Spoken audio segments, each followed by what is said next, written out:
Thank you very much. And I would, on behalf of the government of Serbia, I would also like to thank the Economist for hosting this event in Serbia. It means a lot to us. And it's a great joint promotion of Belgrade and Serbia. I apologize for being a little bit late. We just had a cabinet meeting with many decisions to be made. So that's, a good enough excuse for being late. I was looking at the topic of this conference, basically the Balkans and Europe, solving political disputes to enhance business and economic ties. It is one of the areas which is extremely important for the government of Serbia. I would say that in terms of the strategic importance and strategic focus in our foreign policy, we have two key issues. One is obviously European integration, and the other one is regional stability. And I'll try to be as brief as possible, and then to leave perhaps more time for questions and answers. I will start with the EU accession. Obviously, I think number one priority for the entire region. I think the entire region, as we now refer to it as the Western Balkans, which I think is somewhat new geographic term. Obviously, the entire region want to become members of the European Union. The only thing where we differ is that not all of us have this Atlantic part of the European integration. Serbia is not on the path of Euro-Atlantic integration. Serbia does not want to become a member of NATO, although with NATO we do have the highest possible degree of cooperation for a non-EU member country through the Partnership for Peace. Why do we want to become members of the EU? And it really is not up to me to discuss about the entire region, but I will try to say what I think are the reasons, considering that we have almost weekly regional meetings now, and I think we all kind of share the same vision. First and foremost, I think it's peace. And in my speech in the UN General Debate, I said that when everyone asked me, why do you want to become members of the European Union, when so many are doubting the prospect of united Europe, and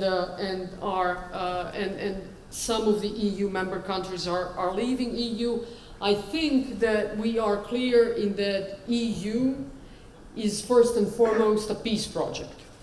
It wasn't about the economy, it wasn't about trade, it wasn't about bigger markets. I think first and foremost the EU was a peace project, and as a peace project it is a successful one. We have had, well, not us in the Balkans, but the rest in Europe, have had more than 7 decades of peace, which is really the most peaceful period in the European history. Now that peace project really needs to expand on the Balkans as well. So peace is, I think, peace and stability are, I think, first and foremost why we want to join the EU. Secondly, I think we have these shared values and common standards that we want to become part of. And I think these shared values are obviously the values that are part of our accession process. I think the shared values are basically instilled in the rule of law, in the also transparent and efficient public administration. And these shared values are basically the set of standards that then lead to better FDI attraction, to better access to funds, to cheaper loans, all of that basically then at the end of the day contributing to a more successful economy. And finally, obviously, we do want to join the EU because of the EU funds. Primarily, these funds, in my view, are needed for the further improvement of the capital infrastructure. And the second thing is environmental protection. Basically, these are the things which are going to be the most expensive ones in terms of EU accession. What is the dynamics of the accession? Obviously, the region, the different countries in the region are at different stages of accession. In the enlargement strategy, obviously, Montenegro and Serbia have been identified as front runners. In that, I think Montenegro is certainly the leading one, with out of the 35 chapters, 31 opened and 3 closed. Serbia has 14 chapters opened and 2 closed. My view as the Prime Minister is that we should work as hard on the opening as on the closing of the chapters, because I think that a lot of times the public administration is really focusing on just opening as many of the chapters as possible, not enough focusing on closing of the chapters, which is, I think, as much, if not more important than just a simple opening of the chapters. In the interest of Serbia, because of the regional stability, regional security, regional cooperation, is that all countries of the region advance in the EU accession as fast as possible. Having said that EU advancement need to be merit-based. And so one political message is Serbia is for, or actually we are advocating for opening of the negotiations with both Albania and Macedonia. We think that would be the big positive signal for the region. And I also think that unless these chapters are opened, the opening and closing of the chapters for Serbia and for Montenegro will be slowed down, because my view is that European member countries and European Commission will not want to make a very, very big gaps between different countries in the region. So I am fully for the opening of the negotiations with Albania and Macedonia. Next question, which I think is relevant: should we be worried about the skepticism of some of the EU member countries about the enlargement? I think no. I honestly don't think we should be worried. I don't think we should be worried about messages that, for example, President Macron is probably the one that is the loudest advocates for this internal reforms of the EU first and enlargement second. Why do I think we shouldn't be worried? Because I think we have a lot of homework to do yet. And our homework is really to think about our own reforms in terms of the pace of the accession and enlargement. That's the homework of the EU member countries and European Commission. And I think that I always ask 2 hypothetical questions to myself and my government. One is, if the European Commission told us tomorrow that they will stop enlargement for the next 10 years, what would that change in our policy, at least for Serbia? I don't think anything would change. All of the reforms that we are pushing for, we're pushing first and foremost for the citizens and for the businesses of Serbia.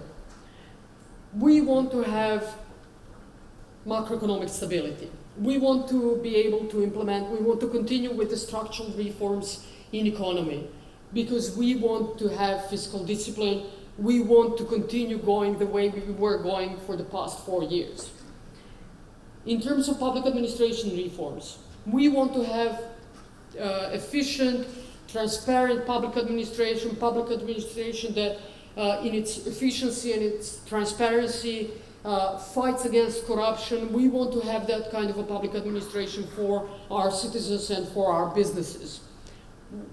That will take us to the EU, but first and foremost, we want to have it because of us. The rule of law, we want to have it because of us. So, supposedly that the EU Commission says we are not going to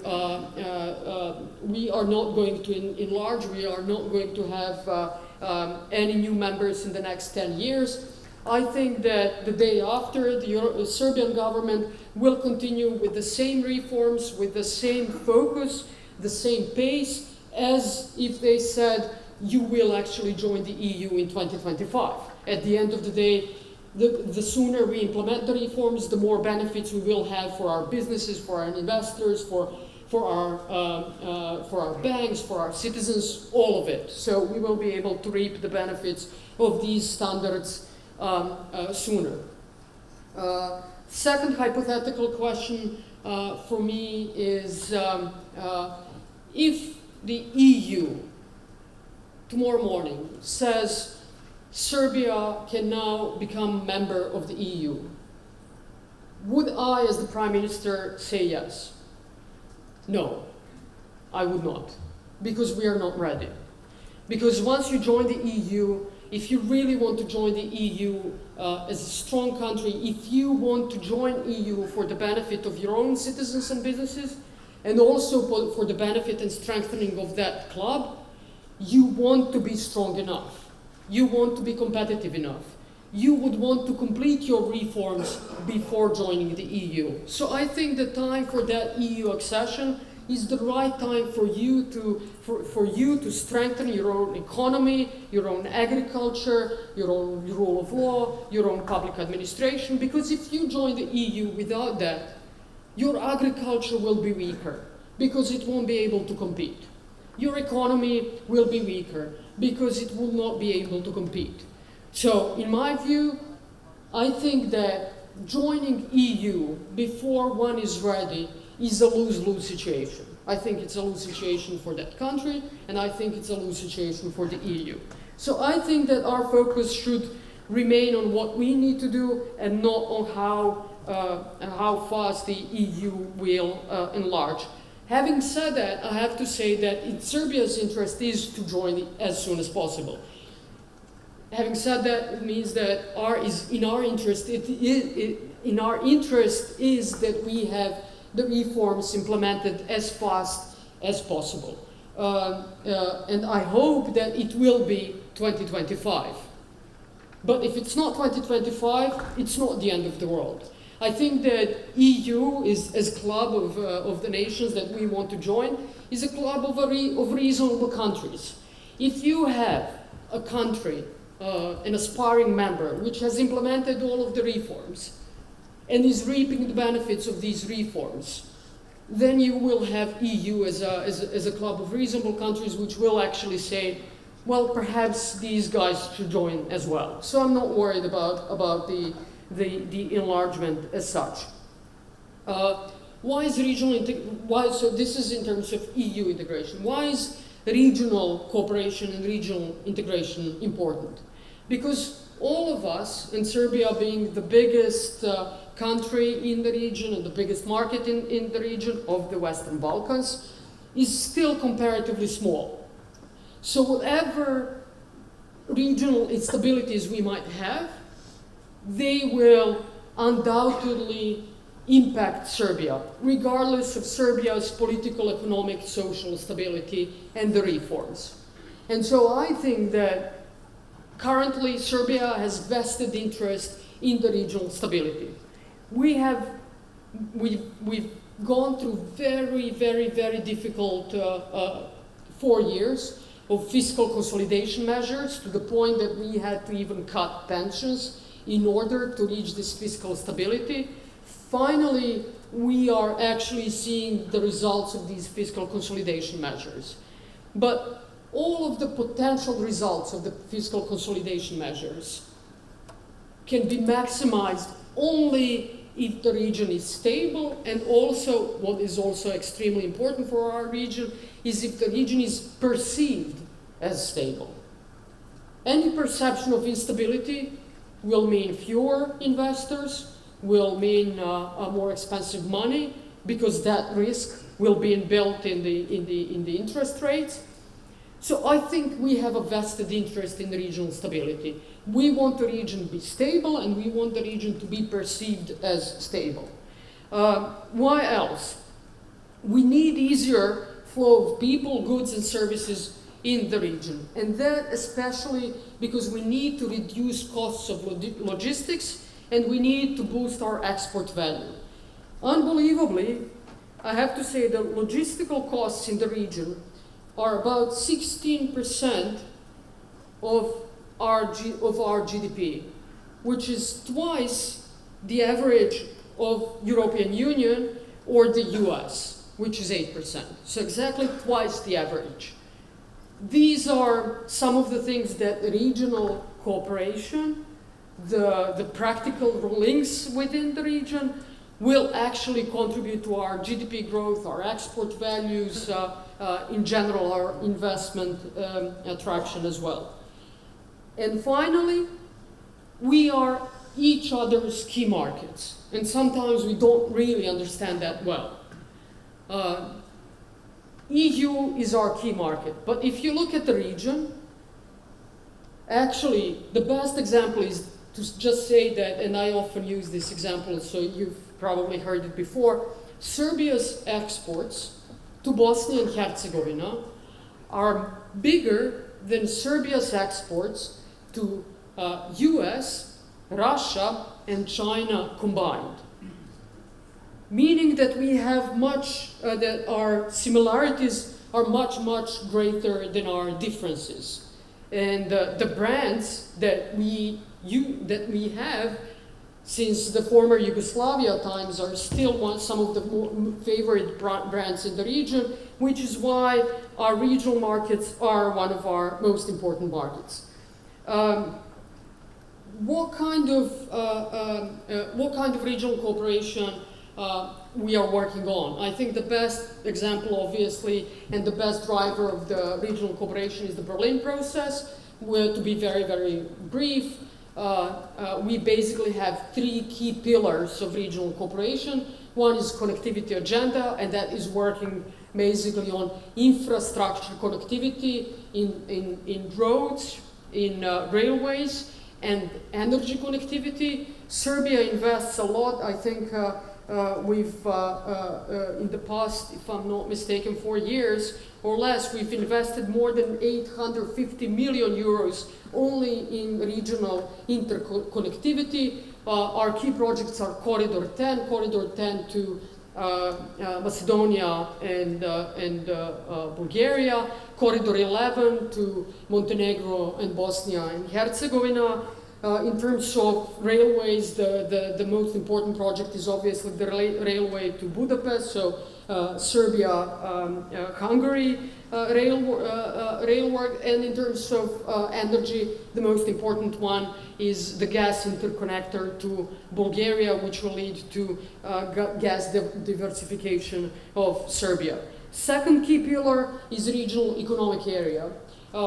This is perhaps also one of the most important ones. I'm glad to say that last year in our summit in Trieste, we have adopted the action plan on the regional economic area, which we are currently implementing. We have also established the Chamber Investment Forum as kind of regional economic, regional chamber of commerce, and this is functioning, I think, fairly well now. And the third pillar is youth cooperation, for which we have the Regional Youth Cooperation Office, which has just identified more than 30 projects, and which I personally think that as prime ministers in the region we need to dedicate more attention to. Finally, political disputes in the region. I have to say, obviously, still many political disputes in the region, and we are, again, living in very interesting times. Obviously, how and whether will the name issue of Macedonia be resolved is still a big question mark after the referendum on Sunday. The second question mark is the elections in Bosnia and Herzegovina, which are just coming up this Sunday, and obviously always the big issue is the ongoing Belgrade-Pristina dialogue. So we are again living in a very, very interesting times for the region, which can hopefully make the region again more stable, more integrated with less open issues. We have usual ones. Border disputes for Serbia, the biggest ones, border dispute with Bosnia and Herzegovina, and border dispute with Croatia. There, I have to say that the border dispute between Croatia and Slovenia has made things for for the Western Balkans much, much, much more difficult. Why? Because we do not have, as an accession countries, we do not really have anymore this option of international arbitration. Because the international arbitration, we can't use the vehicle that Croatia used when they acceded to the EU, which is there is international arbitration. Since there is international arbitration, we consider that this bilateral issue is closed because we will implement the international arbitration decision. Since that hasn't been the case, if we now say that we cannot resolve our border disputes bilaterally, for example, with Croatia or Bosnia and Herzegovina, and we have to go for the international arbitration, I am sure that today EU will say, sure, you can do that, but we will have, before you join the EU, we will have to wait for the international arbitration decision, which you will then implement, and only then you will be able to join the EU, which is a much, much, much longer process. So because of the issue between Croatia and Slovenia, I think that whole issue has made the EU accession for the Western Balkans much, much more difficult. And I'm hoping, therefore, that we can that we will be able to arrange to settle our border dispute in bilateral manners, but that is to be seen. So this is, I think, as short as possible, why we want to become EU members and why regional cooperation is important. What are some of the many, many obstacles to this? And I think we can go now to Q&A. Thank you.